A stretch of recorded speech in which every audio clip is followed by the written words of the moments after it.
আসসালামু আলাইকুম প্রিয় দর্শক, আস্থা নিউজে আপনাদেরকে স্বাগত।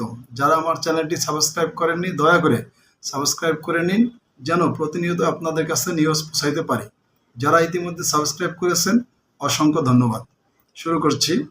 আজকে যুগান্তর পত্রিকা থেকে একটা খবর পড়ব। আপনারা জানেন কিছুক্ষণ আগে জাতির উদ্দেশ্যে প্রধান উপদেষ্টা ডক্টর মোহাম্মদ ইউনূস বক্তব্য দিয়েছেন।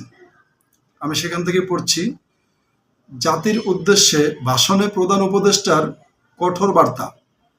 খবরে বলা হয়েছে, দায়িত্ব নেওয়ার 1 মাস পূর্তি উপলক্ষে জাতির উদ্দেশ্যে দেওয়া ভাষণে কঠোর বার্তা দিয়েছেন অন্তর্বর্তী সরকারের প্রধান উপদেষ্টা ডক্টর মোহাম্মদ ইউনূস।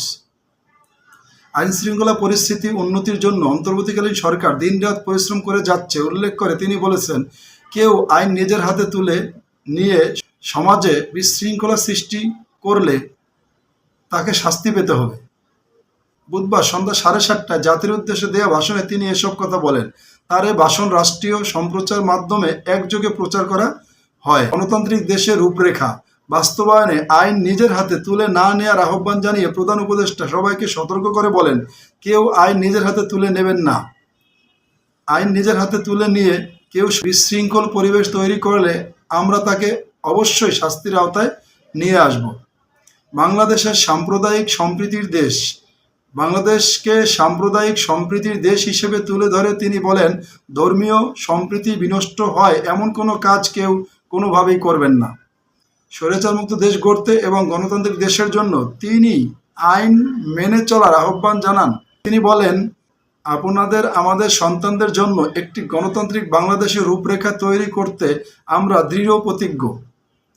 আর যেন আমাদের কোনো স্বৈরাচারের হাতে পড়তে না হয়। আমরা যাতে বলতে পারি আমরা একটি গণতান্ত্রিক দেশে বসবাস করি।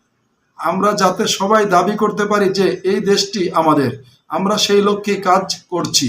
33 মিনিটের ভাষণে প্রধান উপদেষ্টা সব অন্যায়ের প্রতিকারে প্রতিশ্রুতি দিয়ে বলেন, আমরা আমাদের দায়িত্বকালে যথাসম্ভব সব সমস্যা সমাধানের চেষ্টা করব। দর্শক, আপনারা জানেন ডক্টর মোহাম্মদ ইউনূস অবশ্যই বিশ্বনন্দিত, বিশ্ব স্বীকৃত পার্সোনালিটির অধিকারী। সারা বিশ্ব থেকে ওনার জীবন দশায় উনি যা সুনামের অধিকারী হয়েছেন, যা পেয়েছেন, এখন তার আর কিছু দরকার নেই। তার দরকার সেই সুনামটুকু অক্ষুণ্ণ রেখে এই বাংলাদেশে একটা স্থিতিশীল পরিবেশ বজায় রেখে সংস্কারের পরে শান্তিপূর্ণভাবে নির্বাচিত সরকারের হাতে দায়িত্ব অর্পণ করা। সবচেয়ে বড় সফলতা তার এখানেই আসবে। তার আসলে প্রধান উপদেষ্টা যে বক্তব্য রেখেছেন 33 মিনিটের ভাষণে, তার যে ভাষণটা বিশ্লেষণ করলে আসলে অন্যরকম ব্যক্তিত্ব সম্পন্ন, মানবিক একটা এবং কঠোর, মানবিক এবং আইন শৃঙ্খলা পরিপন্থী কাজ করলে যে কঠোর হতে পারে বা কঠোর হবেন, তেমন অঙ্গীকার তিনি কিন্তু অলরেডি ব্যক্ত করেছেন।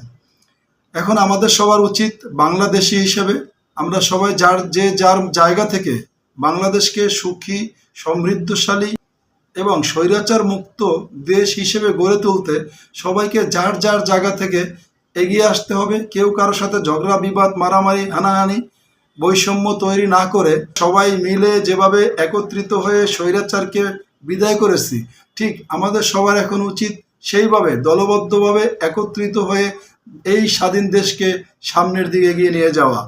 ডক্টর মোহাম্মদ ইউনূসকে ধন্যবাদ জানিয়ে আমি শেষ করছি। দর্শক, আসসালামু আলাইকুম।